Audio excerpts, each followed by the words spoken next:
Olá, meus irmãos, graça e paz seja convosco. O título da lição de hoje é A Mente de Cristo. Irmão, o autor conseguiu, ele preferiu, na verdade, fazer uso de uma experiência que eu achei bem interessante de um lutador de boxe dali da década de 1960, 1970, chamado Muhammad Ali, também conhecido como, o nome dele é Cassius Clay. Esse lutador, ele conseguiu aí, pelo menos pela única vez até então, 3 vitórias mundiais seguidas. Ele venceu 3 lutas mundialmente e foi considerado como o maior pugilista da sua época e até dos dias de hoje. Só que tem uma frase aqui que eu achei interessante, que ele colocou em inglês: I am the greatest, ou seja, eu sou o maior. Aqui nessa expressão, Muhammad Ali se achava o tal, e isso aqui é interessante, irmãos, 6 meses antes dele fazer a sua luta, ou dele ter sua luta contra um lutador a nível mundial. Mas ele se achava. Mas olha que contraponto com a pessoa de Cristo. Olha a maneira como Cristo se nomina. Aquele que quiser ser o maior, seja o servo de todos. E ele, de fato, foi o servo de todos. Na Santa Ceia, ele fez questão de lavar os pés dos discípulos um por um. Ele mesmo mostrou o exemplo de servir, para que todos de fato fossem servos de Deus. Ele chegou até a dizer, né? Já não os chamamos mais de servos, mas de amigos. Ou seja, Jesus tinha uma relação tão íntima com ele que ele não se considerava que eles eram seus servos. Eles eram seus discípulos, eles eram os seus amigos, mas nunca ele os colocou de vocês são meus servos. Não. Ele fala assim, assim como eu servi a vocês, sirvam aos outros também. Primeiro, Jesus faz, depois ele ensina. E é interessante porque Jesus, ao assumir a humanidade, ele teve que aprender todas as características de um ser humano. E o que me chama a atenção é que Paulo usa isso aos filipenses, porque com certeza eles tinham ali uma certa dissensão em querer ser o maior de todos. Aí ele fala, olhe para Cristo e tome o exemplo dele, porque ele, que sendo igual a Deus, não teve por usurpação, ou seja, ele não se gloriou por isso, mas eu sou Deus, posso isso ou aquilo, não. Mas ele se esvaziou. Agora, essa expressão de esvaziar-se é muito curiosa, porque ao Jesus se esvaziar, isso não diminui a sua divindade. Ele não foi meio Deus quando ele assumiu a humanidade, mas ele deixou de fazer uso dos seus atributos divinos. Em alguns momentos nós vemos isso a nível de onisciência, quando Deus chega para Pedro e fala assim, antes que o galo cante, tu me negarás 3 vezes. Então aquilo era uma demonstração de onisciência, não só conhecia a Pedro, mas a ocasião que tudo iria acontecer. Ele foi muito preciso. E esse uso da sua divindade, que é um atributo chamado onisciência, só Deus conhece todas as coisas, ele fez questão de expor para alertar, orientar o seu amigo Pedro. Então, assim, Jesus, ele é igual a Deus em todas as suas características, mas ele deixou de fazer uso para si próprio.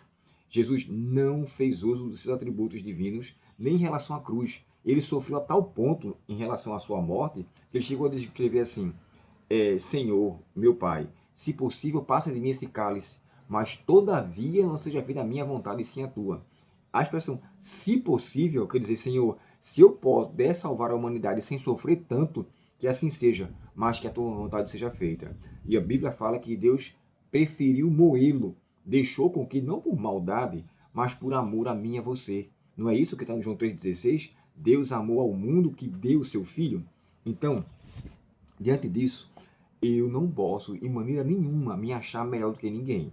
Muito pelo contrário, se eu achar que eu estou usando até uma linguagem diferenciada, que eu me coloque numa situação de rebaixamento, um rebaixamento não de desprezo, mas um rebaixamento para encontrar um nível daquela pessoa com quem eu estou ali conversando, desde que o meu propósito seja salvífico, seja um auxílio, prestar assistência àquele que está na minha frente. Por isso que o tema da lição é a mente de Cristo. Para termos a mente de Cristo, irmãos, é necessário aprender dele, que foi manso e humilde. É necessário com que a gente lance sobre ele o nosso fardo, para que ele cuide de nós. Quando eu observo isso e a importância de sermos seus servos, e esse texto de Filipenses 2, 5 a 8, me chama a atenção muito, porque Paulo fala do mistério da piedade.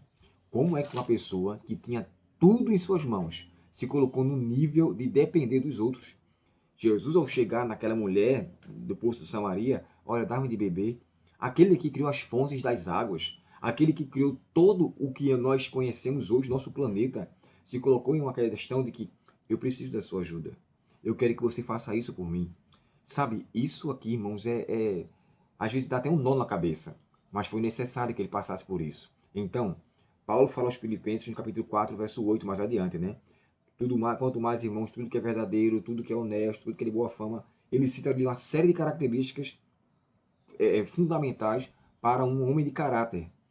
Aí no final ele fala, seja isso que ocupe os vossos pensamentos. Nisso pensai a mente de Cristo. Para ter a mente de Cristo, é necessário se reconhecer que nós somos seus discípulos e não somos melhores do que ninguém. Eu sempre falo isso aqui no grupo que eu tenho de estudos bíblicos, que a gente faz aqui na loja, chamada Moderninha. Então, assim, diante disso, eu digo para eles, Deus ama tanto a mim quanto a vocês. Ele quer salvar tanto a mim quanto a vocês. Deus tem amor igual para mim e para vocês. A diferença é que eu tenho um conhecimento um pouco em relação à Bíblia sobre isso. Vocês não têm, mas isso não diminui da parte de Deus o seu amor. Então Deus ama o drogado, Deus ama o ladrão, Deus ama. Ele não concorda com os seus feitos e nem é a favor da conduta criminosa, mas ele quer resgatar as pessoas desses maus comportamentos para levá-los de fato à luz bendita, luz gloriosa, concedida lá dos altos céus. Só aquele que se importa em ser crente em Cristo desfrutará das bênçãos do Senhor. Que Deus, portanto, nos abençoe e que eu e você tenhamos a mente de Cristo ao prestar auxílio a alguém e ao demonstrar que eles são tão valiosos aos olhos de Deus quanto nós também nos encontramos nessa condição. Vamos orar? Obrigado, querido Deus, porque tens em nós um plano maravilhoso de salvação. O amor do Senhor para conosco, ele é tão grande, Senhor, que nós não podemos nem descrever. Mas nós queremos te pedir, Pai, por favor, nos ajuda a viver na prática desse amor. Sejamos cristãos de ação e não só de falar, mas que possamos arregaçar as mangas e levantar a bandeira de Cristo e levar auxílio àqueles que estão ao nosso redor. Dá-nos um dia com a tua paz e perdão, Senhor, te pedimos, em nome de Jesus. Amém. Forte abraço, Deus te abençoe e até o próximo estudo, se Deus quiser. Até logo.